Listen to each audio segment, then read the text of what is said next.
इस वीडियो में हम लोग नेशनल वाटर डेवलपमेंट एजेंसी के द्वारा निकाली गई वैकेंसी के बारे में जानेंगे। कौन कौन सा पोस्ट है, कितना सीट है और एज लिमिट क्या है, सैलरी क्या होगा, कब से आपका ऑनलाइन स्टार्ट होगा और एग्जाम में क्या क्या पूछा जा सकता है, पूरा डिटेल्स इस वीडियो में समझते हैं। तो सबसे पहले एडवर्टाइजमेंट नंबर 14/2023 है। हालांकि इसके ऑफिशियल वेबसाइट पर भी आप जाकर देख सकते हैं। यहाँ पर आप देख रहे होंगे इतना सारा पोस्ट है, मतलब जूनियर इंजीनियर के लिए, जिसमें सिविल है, पे लेवल आपका 35,400 से 1,12,400 है, जिसमें जनरल में 6 सीटें, टोटल 13 सीटें और एज लिमिट क्या है 18 से 27 साल। इसके अलावा दूसरा पोस्ट है जूनियर अकाउंट्स का, जिसमें टोटल 1 सीट है और वो भी जनरल कैटेगरी में, और इसका एज लिमिट है 21 से 30 साल के लिए। ड्राफ्ट्समैन, इसमें आपका लेवल 4 है। इसमें जनरल जो कैंडिडेट है उसके लिए मात्र 2 सीट है और टोटल आपका 6 सीट है और इसका एज लिमिट है 18 से 27 साल। अपर डिवीजन क्लर्क है, इसमें आपका अनरिजर्व के लिए जो जनरल कैंडिडेट है 4 सीट है, टोटल आपका 7 सीट है और इसका एज लिमिट 18 से 27 साल है। स्टेनोग्राफर, इसमें आपका जनरल कैटेगरी के लिए 2 सीट है, टोटल आपका 9 सीट है, मतलब जनरल कैटेगरी 2 है, ओबीसी 3 है, एससी 2 है और ईडब्ल्यूएस 2 है, यानी टोटल 9 सीट है और इसका एज लिमिट 18 से 27 साल। और एलडीसी, इसमें आपका 1 ही सीट है, वो भी जनरल कैटेगरी के लिए, और टोटल सीट इसमें कितना है आपका 4 है। एक एससी है और एक ईडब्ल्यूएस है और एक पीडब्ल्यूबीडी के लिए है और इसका भी एज लिमिट कितना है 18 से 27 साल। और यहां से अब हम इसका एजुकेशन और इसके अलावा भी बता रहे हैं कि इंक्रीज और डिक्रीज जो सीट्स है वो ऑर्गेनाइजेशन का जो रिक्वायरमेंट होगा उस हिसाब से सीट जो है बढ़ाया या घटाया भी जा सकता है। अब अलग अलग पोस्ट के लिए क्वालिफिकेशन दिया हुआ, जैसे जूनियर इंजीनियर के लिए क्वालिफिकेशन है, देख लीजिएगा आप लोग, है ना।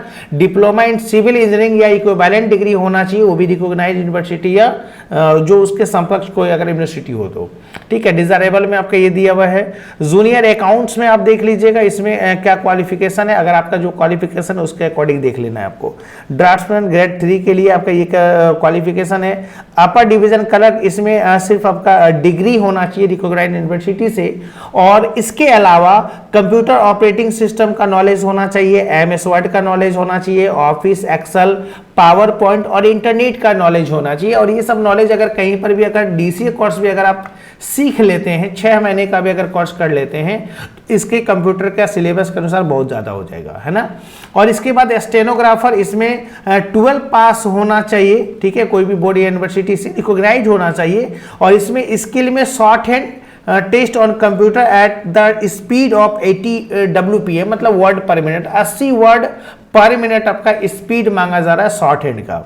और एलडीसी के लिए अगर आप फॉर्म फिल करते हैं तो इसमें 12 पास होना चाहिए रिकॉग्नाइज बोर्ड से, और टाइपिंग स्पीड होना चाहिए कंप्यूटर पे 35 word per minute, 35 word per minute, यानी इंग्लिश में आपका 35 वर्ड पर मिनट होना चाहिए और हिंदी में आपका 30 वर्ड पर मिनट होना चाहिए, ठीक है। यानी तो एलडीसी के लिए अगर आप स्पेशली इस पोस्ट के लिए फॉर्म फिल कर रहे हैं तो English typing 35 word per minute होना चाहिए और Hindi typing 30 word per minute होना चाहिए और क्वालिफिकेशन इंटर पास होना चाहिए। और इसके अलावा कंप्यूटर ऑपरेटिंग सिस्टम का नॉलेज होना चाहिए, MS Word, office Excel, PowerPoint, internet, इन सब का नॉलेज होना चाहिए।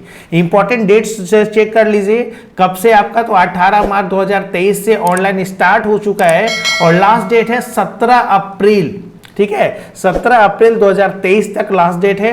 और सीबीटी यानी जो कंप्यूटर बेस्ड टेस्ट होगा, जो रिटन एग्जाम होगा, वो will be notified later on website पर ना जल्दी ही आपको सूचना दे दिया जाएगा। एप्लीकेशन फी कितना लगना है, तो 890 plus GST plus bank charges है जनरल, ओबीसी और ईडब्ल्यूएस कैटेगरी के लिए, और 550 plus GST plus bank charges SC, ST and PWBD category के लिए, ठीक है।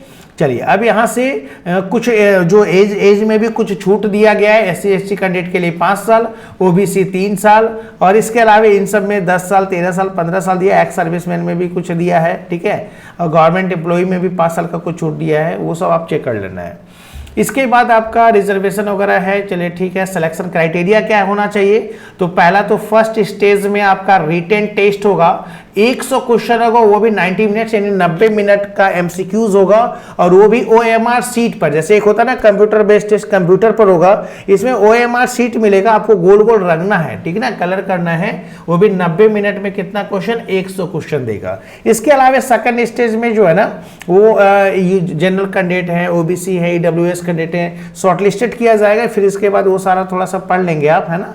और इसके अलावा जो स्टेनोग्राफर के लिए अगर है तो इसमें शॉर्ट हैंड या टाइपिंग अगर कर रहे हैं स्किल टेस्ट में, तो इसमें बता रहा है कि 7% मिस्टेक तक ही आपका अलाउ दिया है, उससे ज़्यादा आप मिस्टेक नहीं कर सकते, ठीक है। और स्किल टेस्ट जो जनरल है, ओबीसी है, ईडब्ल्यूएस, उसमें 10% एससी एंड एसटी कैंडिडेट, ठीक है, यानी 7% मिस्टेक कर सकता है यूआर, ओबीसी, ईडब्ल्यूएस, और 10% एसटी एसटी कैंडिडेट के लिए। अप्लाई करने के लिए क्या करना है, तो अप्लाई करने के लिए आपको ऐसे तो इसके ऑफिशियल वेबसाइट पर जाना होगा, ठीक है, और वहाँ पर वहीं से अप्लाई, तो हालांकि हर फॉर्म जो है अप्लाई वहीं से होता है, ऑफिशियल वेबसाइट से ही होता है, ठीक है। और इसके बाद यहाँ से भी अगर आपको ऑनलाइन में ऑफलाइन ये सब सारा कर सकते हैं, ठीक ना। General instruction to the candidate India का होना चाहिए। इसके अलावा देखिए 17 अप्रैल 2023 तक अप्लाई करने का दिया है ऑनलाइन मोड, और वो भी वेबसाइट क्या है, www.nwda.gov.in, ठीक है। चलिए अब यहाँ से और सब वो सब थोड़ा थोड़ा आप अपने से भी पढ़ेंगे, है ना, तब तो आपको फॉर्म समझ में आएगा। चलिए यहाँ से ये सारा नोटिफिकेशन कंप्लीट हम आप लोगों को बता दिया गया, बाकी आप अपने से चेक भी कर लेंगे, ठीक है। उम्मीद है इस वीडियो में आप लोगों ने इस नोटिफिकेशन के बारे में समझा होगा। चैनल पर पहली बार है तो सब्सक्राइब का बेल आइकन प्रेस कर लीजिएगा। मिलते हैं आप लोगों से नेक्स्ट वीडियो में। जय हिंद।